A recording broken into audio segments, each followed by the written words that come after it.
Hello there everyone, welcome back to our channel. In today's video, you are going to see how to log into WhatsApp without verification code. So let's get right into it. To do it, just head over to your web browser and search for WhatsApp web and go to this website. Once you are there, you will just land on this page, and here they will give you a QR code.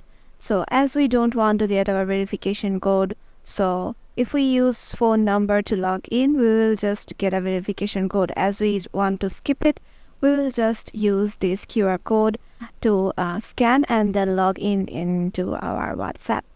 So yeah, all you need to do is just to go to your menu on your Android application and then just tap on link device and point your phone at the screen to scan the QR code. So yeah, this is how you can do it. Hope this video will help you out, and we will see you in the next one.